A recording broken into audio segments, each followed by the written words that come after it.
What's going on, guys? It's Dan here. Welcome to another DanQ review Supershow. Doing it from a different setting. I like this. I found a good angle at my computer, so that way I can sit down and I can actually review the game comfortably and instead of having to take my tripod to the next room and setting that up and doing whatever. So I have two games on the lineup today. You'll have to forgive me. I'm gonna try and get through these as quickly as possible. I'm not feeling that good. I started feeling kind of crappy last night, so I'm trying to rest up today in anticipation for the games tomorrow. Alright, but today we are doing a review on two games. First up on the list, though, is Gears of War Judgment. And before we get into Gears of War Judgment, I'm just going to do the summary right away. Gears of War Judgment is available only on Xbox 360. It is a third-person shooter developed by Epic Games and People Can Fly and published by Microsoft Studios. Alright, Gears of War Judgment. What's the story with this? Well, this game was supposed to be a prequel to the events of Gears of War 1. Basically kind of introduce you to how Baird and his original squad basically met up with Marcus and Dom. A little more prior, but basically led to events. Where was Baird? Where was Cole during the events of E-Day? Takes place after a day after E-Day or something like that. So anyway, this game features the entire campaign is different. Basically, the entire campaign, almost the entire campaign, starts from one point of a flashback. Okay, so basically, Baird and his squad are being interrogated for disobeying a direct order that could have been crucial to the victory of the COG. It was more like a thing where Baird and his squad had to do what needed to be done to save humanity. Now, the entire time, this game basically takes place, like I said, in the form of a flashback or a story that that one of your characters is telling. So, during one flashback, you get different sides of the story according to the perspective of that particular person. For example, they'll start off saying, "Okay, Baird, what happened at this point? What did you do?" You'd be playing as Baird as he's telling his story. And the cool thing was, this game it was story driven, but it was more so based on it basically gave the player the option to make it more difficult on themselves by playing a series of challenges. So you didn't have to do them, but say for example, I'm sorry, a lot of mucus buildup, not feeling good. Anyway, you basically had the option to do something like, say for example, they add to the story. So they could say, before you even start that one section, it'll be like, okay, Baird claims that instead of tickers or whatever, they're an assault instead of wretches or something, they're the first one claims that the wretches in the area were actually lambent wretches, and if you remember what lambent wretches did, they basically exploded upon death. So they'd be, because of the emulsion, they'd explode. So it'd make it difficult on you. Or you could say you only had weapons from a shotgun, you only had shotgun, and you could maybe be trying to take out long range enemies. Just something to make it more challenging, but somewhat realistic. So sorry, my phone was buzzing away. I'm just gonna put it back here. So that aspect was cool, and I tried to do every single one of them. Apparently I missed one. I don't know where, but I missed one apparently. So, but anyways, that was cool. And then once you finished a level, the torch would be passed to a different character in your squad, and it would be their story behind a certain thing that led up to the events that they weren't supposed to. So basically what I'm trying to get at is the story was different. It was kind of unique, and I kind of enjoyed that. That was pretty cool how they did that. Just because it was a little different, you could switch up your character. You weren't playing as one person throughout the game, and that was that. I thought it was really neat. So that was a cool aspect of the game. The story mode was pretty entertaining for me, and it was basically, it wasn't, like I said, not as linear. It was broken up into sections. They felt like challenge maps more than anything, not with just a bit of a story. You know what I mean? So I guess some people may not like that. I had no problem with it, so that was fine for me. But there's a problem with this game, okay? There's a big problem with it, and there's a few reasons why I think it's got problems. number one, the first thing I noticed while playing it was they changed the control scheme. And people were telling me, Dan, they said that way, like, I don't know how long ago that they changed the control scheme. I'm playing so many games, I don't have time to look up individual games. I'm sorry, but for someone who's been a Gears fan ever since the very first Gears came out in 2006, I was so disappointed the fact that they changed the control scheme. Like, I'm talking, instead of your traditional D-pad to switch weapons, you just hit Y, and you can only carry 2 weapons at a time. To throw a grenade, you just hold left bumper or tap left bumper to chuck it. And what was stupid about that is you actually had to get, in previous Gears game, you had to actually select the weapon from your D-pad reel of weapons, take it out, aim it with R. So basically it would just be like saying you have the equipped weapon and you do what you want with right and left triggers like a normal weapon. They changed that. They made cover more like user-friendly. It just felt like a generic shooter to me now. Ever since they changed it, I was like, this is so bad, man. Like, what the hell happened? So the biggest thing for me was the control change. Like, for any Gears fan, you make a new Gears game, why would you make such a drastic change like that? I love the control scheme of Gears. That's what made it so unique. And the biggest problem with this control change was the fact that, like, it took away a lot of the fun of the game. It felt so simple and not unique. That's what made Gears so crazy. You know, you'd have to use these different controls in this one area, or if you're under pressure, you have to know you got the skill to use this unique style of controls that stands out from a lot of other games out there. Instead, you can just basically be anybody and jump in. I felt they made this game way too user-friendly for new people, and I think the reason they did that was because since it was a prequel to Gears of War 1, new players can start off in this game if they want to, and they never played any of the Gears games, and play this game and then go from 1 to 3, and be kind of warmed up and ready for the new Gears of War control. But that was what threw a lot of people off when Gears of War 1 came out, was the very different control scheme. A lot of people bitched and whined about it, and they went to play Call of Duty, or other people tried it out and started loving it like me. And I like all games that can actually provide entertainment, and Gears of War did. But when I'm playing this game, I thought it was just ridiculously, it was just not good to anybody who's been a longtime fan of the series. And that was a huge upset for me. Definitely a huge upset. And that being said, the single player story itself is really short. Like, you have a regular campaign that I think can be beat in approximately, let me see, not even 6 hours long campaign. And you could do it 4-player co-op and breeze through it even more, because your AI is just stupid. So the campaign is way too short. And there's a bonus campaign called Aftermath. It's only about an hour and a half long. I think it's about an hour and a half to 2 hours long. It's not that long at all. It's a little thing that basically says, okay, this is where Baird was during the events of Gears of War 3, when he met up with these squad mates that he used to be with from this game. So basically, you meet up with another squad mate who's only in this game before Baird even met Marcus and Dom. And it kind of shows you a little bit of that. You do a little bit of a mini mission. Nothing too special. So the entire playtime for everything is approximately 7 to 8 hours. That sounds reasonable, but when you think about what it is, it's not, because like the story isn't too strong. Like, you know, it's very simple. I mean, it's different, it's unique, yes, but I don't think it was really driven properly, you know what I mean? I think there could have been a huge improvement, but unfortunately it felt like they dropped the ball a little bit with this game, so unfortunately that's it. Now, let's go on to multiplayer. Now, multiplayer is of Gears of War is one of my favorite game modes of any multiplayer for any game.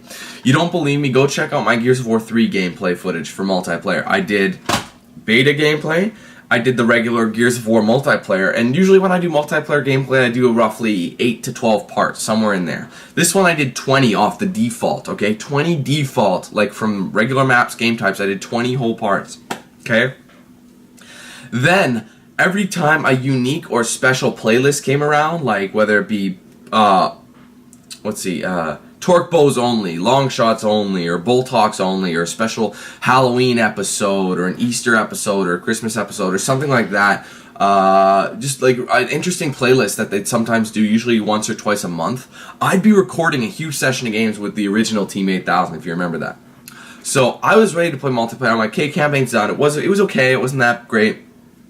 Let's try out multiplayer. They shit on the multiplayer. I immediately started playing. I was pissed off Because not only does the control thing make things so bad, like the controls are so shit, but there's like nothing special about it. There's maybe only 4 maps. I think there's only about 4 maps. Because of the new control scheme, it makes the game ridiculously stupid and boring. I hated the multiplayer in this game, and people are going, Dan, you only hate it because you suck. No, because in Gears of War, like 1 through 3, I wasn't the best when I started. It was one of those games where you had to keep playing like all the time to keep your skill up. And myself, I would sometimes not be able to do that. So I'd go in, maybe get owned for a bit, but I'd still love the gameplay. It was so fun, like the turn-based gameplay. Well, with the original Warzone and Execution, you had 1 life. But even as you went over to Annex and that sort of game type, things got way more fun because you could respawn, just get kills and kills or capture or whatever. But this is just so dumb. It takes, depending what game type you choose, it does take out it brings back the originals, like 1 spawn thing. But the problem with it is, they brought back a lot of the old problems that a lot of Gears people were having Ricky spazzes about. I didn't really care that much. But for example, the 2-piece is now able to be done. I remember they even installed a patch to prevent that from happening. But it still happened, right? So that was a huge flaw. I just hated the multiplayer. It felt so stupid. The fact that you only had like 4 maps and a couple game types, and it was the new control scheme, only allowed to start off with 2 weapons, a pistol and a primary, whether that be a shotgun or lancer. Basically, your primary weapon was either a shotgun, an assault rifle, and that's pretty much it. So you could choose between the lancer, the hammerburst, the gnasher, or the sawed-off shotguns. I think there's a couple more in there depending on what you've unlocked. But that's it. The gameplay of it was so poorly done, and I was really, really, really disappointed in this game. A lot of Gears fans, I don't know, might agree with me. Some people are like, no, Dan, it's good. I'm good at it, so that means it's a great game. If I'm good at it, that means it's great. And because you suck at it, that's the only reason you hate it. That has nothing to do with it. I want a good experience. I die a lot. Hell, look at a lot of other games with multiplayer in it. I die a lot. I still have fun with them, even if I don't own with it. It doesn't matter. It's the gameplay and the feel of it that is what makes me happy when I'm playing a multiplayer. This game did it so poorly, and I'm really disappointed. So, despite the fact that, okay, it was a unique campaign. It was different. Okay, it was something I somewhat enjoyed. I was alright with it, okay? But the fact that they changed it for basically, it's so bad for like Gears fans, you know what I mean? Coming back to the series. Not going to be happy about this whatsoever. So, I'm going to give this game, I'm going to rate it. Unfortunately, a lot of people may disagree with me, maybe not, but I'm going to give Gears of War Judgment a 6 out of 10. It's not horrible. But the fact that they made so many drastic changes, especially coming from a Gears of War fan who's used to a certain way and used to a certain standard of Gears, I felt this was just a disgrace because it was a full retail game, short campaign compared to the other games, and well, that's just unacceptable. I don't care what you gotta do. Like, you've had a series for this long, you can't just switch it up. The only good thing, one of the good things about this was they bundled the original, I've already entered it so you can calm down, the original Gears of War as a downloadable game, and which worked out for me because I don't have Gears of War 1 anymore. I have no idea where it went, so I downloaded that, and I guess it kind of gives you like a prequel, like you play this, then you can jump into the first Gears and see how events went from there. Even though it doesn't really tie up, this story doesn't really need to be told for Gears of War 1. It doesn't really meet up with anything. It's just really bizarre on how it works, so Gears of War Judgment gets a 6 out of 10. Could have done so much better if they just flippin' changed it. You know, why did they change the game, like the gameplay of it? I just don't get it. Alright, this next game, long-awaited sequel. It's been like years and years and years and years since the previous title came out, and that is SimCity. Now, I hadn't played SimCity 4. I had played SimCity 3000, I believe. So it was a long time since I'd played a SimCity game. But let's do this summary real quick. SimCity is available on PC and Mac. It is a construction management simulation developed by Maxis and published by Electronic Arts. Okay, so let's talk about SimCity. What's great about this game? This game is highly addicting. The fact that you can start a city, and really build up on it, and constantly see your population grow, seeing people come in, making your population happy, and just upgrading your city is something I love doing, and I'm addicted to it. Like, oh, nice, look I'm getting skyscrapers now. I have universities around here. I have like my population is like super intelligent because of all these schools, and I'm reducing pollution, and your city's becoming really, really good. SimCity's got addicting gameplay. It's really solid. It's got a lot of content in it. It's a lot of fun to play. And it does advance on the whole SimCity aspect. Before you had to lay a lot of stuff, but like there's a lot you had to know. So it does kind of make it simplistic, a little more simple since the last games. But it still makes it a challenge with what you have to upkeep, because there's so many things that factor in to the gameplay of SimCity. It's a lot of fun. I'm telling you, this game is so addicting. I could continue to play this game for a while. Now, what exactly is preventing me from keeping the game going? Believe it or not, in terms of gameplay, this game, like the negatives of this game, don't come from the gameplay. The gameplay itself is actually pretty awesome. It comes from failures from the developer and publisher, okay? I'm going to explain those right away. So SimCity was, when people were told, there's one huge thing that people hated when SimCity was announced. The game has to be played on a server, meaning you have to be online at all times. You cannot create an offline game mode and play without people, okay? So that was the bad thing. But on the good side about having online servers is you could create a city or a region, and a region is just a huge area with a select amount of cities. Depending how big the region you choose, the more cities you can put in that region. And the bigger the region, the more people you can have in there, helping you and the region grow all together. That was a cool thing about the server-based games, okay?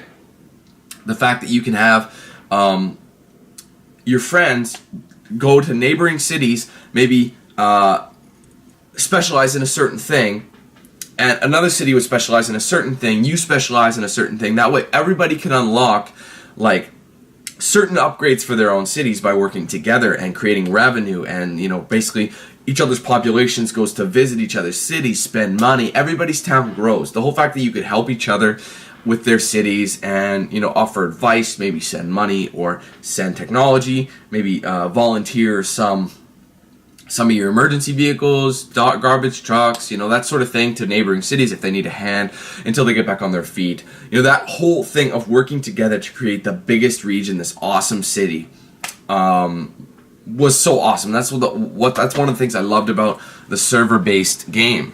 But here's where it falls flat on its face. Now, I don't really have too much to say about this game. I'm just going to try and get through it because really, this game is mad fun. But the fact that you have to be on servers at all times is very, very risky. I don't know how many times I got kicked off of a server because it was doing maintenance or it crashed or the server itself went down. So basically you cannot play this game without a server at all. Like why are game developers doing this?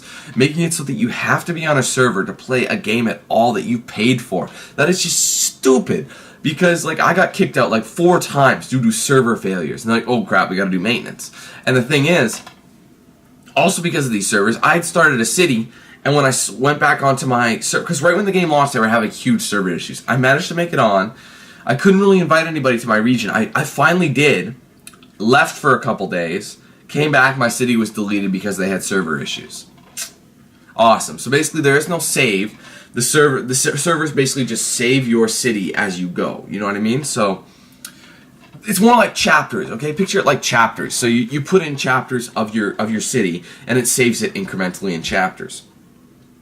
What happens if you have a server go offline and you're still playing? It'll still let you play on the server, but your server's going offline. What happens then? Just what you think. You lose your progress.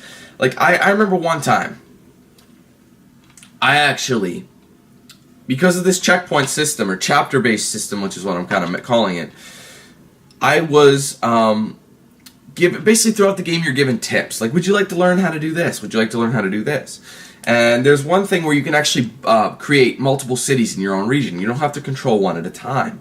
So basically it asked me, would you like to learn how to control multiple cities in your region at once? And I'm like, sure, why not? So basically, it took me out of my city, brought me to this new city that I picked. And I'm like, nah, I don't really want to do it. I just want to focus on one city. I go back to my city after that. It did not save anything. It did, but I basically had a population of about 30-some thousand. It went back to when I had a population of 8,000. And I had to completely restart my SimCity game just to get back into the original 35, 36,000 population. It was so ridiculous. And one of the biggest problems besides that, audio bugs are so bad. You have no idea how many times the audio would cut out. Basically, like, whenever you click on a building or click on something, it makes a sound associated with that object. So, for example, you click on an industrial plant. You hear, like, the sound of industrial workers banging, what have you. Same thing if you have a guy building a house. You click on the house, you'll hear construction workers going to town, hammering things, drilling things, whatever the case would be. You know, you click on a school, you'll hear school noises like a school bell and, you know, that sort of thing. Kids, you know, talking, yelling about, whatever. Sometimes that would cut out and all you'd hear is game music. And that's it. You'd click on everything and be completely muted. And you try and reset the audio, nothing would happen. Other times, you would be stuck without anything at all. Meaning, let's see. One sound would be stuck the whole time. Basically, I remember my firemen were fighting a fire in my city. And I heard sirens. And honestly, I was hearing sirens for like an hour straight. And I'm like, are there that many fires? Is this really happening? I put so much money into this fire department, and there's so many damn fires. These guys are educated. This city's educated because I had a university, college, and an elementary school. And they're all educated and they're starting this many fires. I found out that the game was glitched and that the sirens were glitched on. So I was hearing sirens on top of all my other game audio. And then sometimes if you click a power plant or some sort of industrial plant, whoa, slipped there. If you click an industrial plant or something like that, you basically have, you'll hear that sound. And sometimes you'd hear the sound and it would keep going even after you clicked off it. So you'd be hearing the same annoying sound over and over and over and over on top of the game music and the other sounds going on. As you click on different buildings or do different things, it'll make that particular sound effect that goes with that area or building or whatever. And you'd still hear that one glitch thing on top of it. It was just so irritating and frustrating what they did. Another thing with the servers, they restrict how large your city is. Before you could make these behemoth, huge, gigantic cities, I'm talking massive, now you're confined to this tiny little space. And this tiny little space ends up screwing you if you don't lay your roads down, you don't lay proper regions down, whether it be residential, commercial, or industrial. If you lay those in the wrong spot, you're screwing yourself. So basically, not only that, but they tell you have your demand for residential, commercial, industrial, and the bars go up depending how high the demand is. They're saying the demand for residential is high. Residential demand is so high, like all the time. So you have to constantly be placing residential zones. Now, the problem is because the city map area is so small, you're running out of room. So basically they say, oh, we want residential. So what, you want me to knock down all these other residential to put up this new residential? You want me to get rid of the industrial even though you're saying I need industrial? What do you want me to do? Like, there's no room for the amount of stuff they want you to do. The servers restrict everything. And it said, apparently they're doing, I did some research first. They're either going to be doing an update or getting an expansion set to make bigger cities and make an offline mode. Why should I have to pay for an extra expansion set just to make an offline mode or a bigger city? Don't ask me, you guys. Don't ask me. I don't know what the hell they're trying to do. It's all about the money with them. But the biggest flaw was servers. The gameplay was so fun. I love this game for that. And because of that, I can't give this game a low score. Yet I can't give it a high score. The server's restricted. If you give me an offline mode to do my own thing and have maybe AI computer things doing their own cities, make my city map area bigger, maybe I can have a more prosperous city, you know what I mean? Because it seems like the highest population you can get is 200,000 people in these small areas when you could have populations of millions of people, which is why it's really, really disappointing. So, SimCity, very fun, a lot of really good game. I do recommend you actually buy it, despite the server issues, because if they are upgrading it down the road, you may as well try it out, you know what I mean? Because it is fun, and I just don't want to play it in its current state anymore just because things keep happening with servers. Because of the server issues, unfortunately, I have to drop this game's score, and I'm going to give SimCity a 7 out of 10.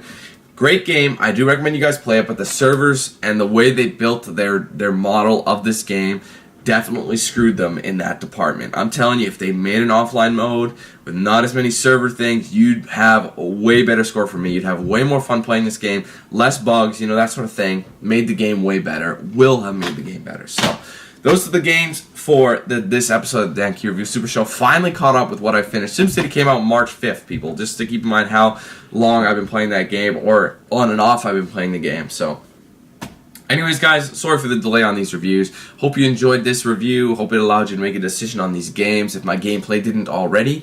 So thanks for watching, guys. Stay tuned for more gameplay. Lots coming up soon. So I'm going to go take a bit of a rest. Not feeling too well here, like I said. So have a good one, guys. Thanks for watching. Hope you enjoyed it. And we'll see you next time.